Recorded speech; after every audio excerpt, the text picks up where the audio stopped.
Share ko lang po ang ating complete guide on planting lettuce. First of all, we have to use a good quality of coco peat. Bumili kami ng marami. Tapos sinasala namin yan, tinatanggal ang mga coco coir. Yung coco coir pwede yan gamitin sa ating ornamental plants.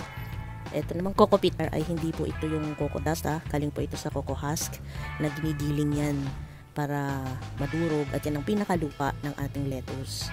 Yan, mahirap gawin yan. You have to have the machine. Tapos ginigiling ng pino. Pero although minsan hindi pa talaga siya pinong-pino kaya sinasala pa rin. Anyway, andito tayo, papakuluan natin yan.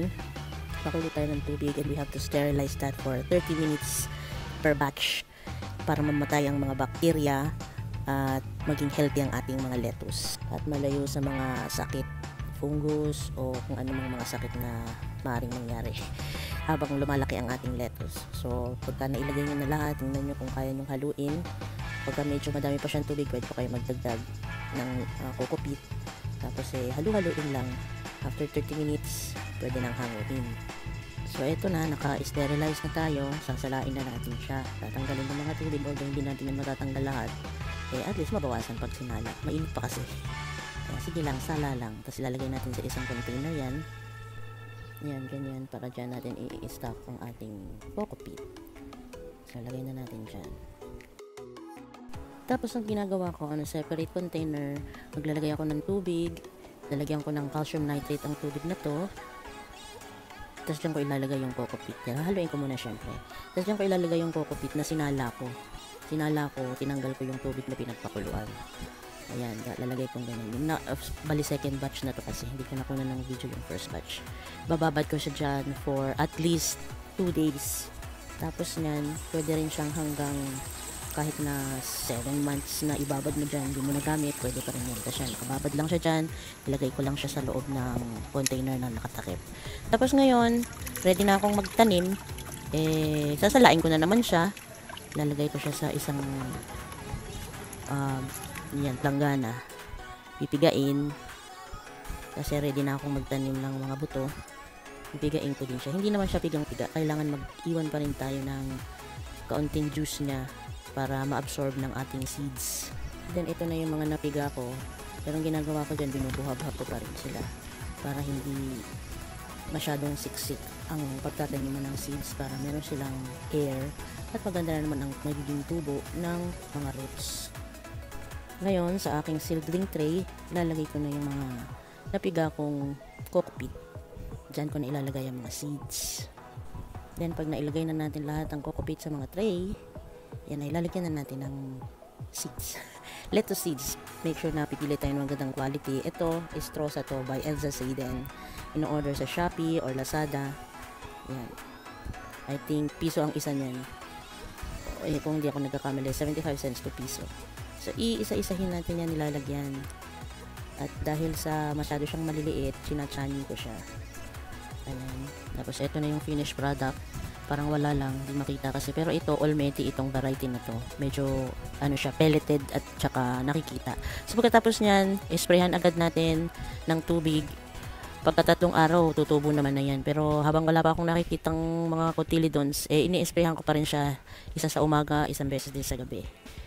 Ayan, lagay muna natin siya sa isang lugar na hindi nababother. Habang hinihintay natin siyang mag-grow, magbubutas na tayo ng mga cups. Ayan, depende kung anong gusto nyo. Meron akong mga tanim dyan na plastic ang gamit ko, yung iba naman na styro. Ayan, marami na akong nabutas kasi marami akong itatanim ngayon.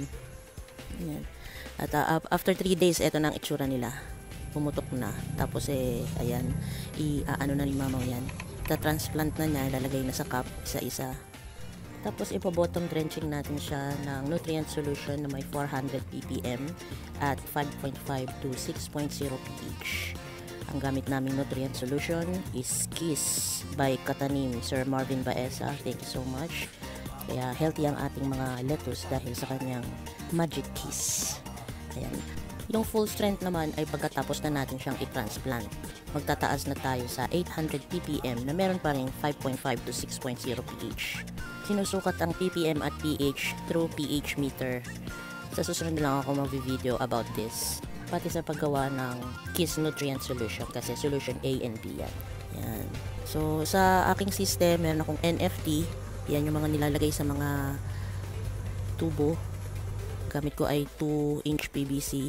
Ang NFT ay mayroong system na meron siyang reservoir kung saan naka-stack ang tubig.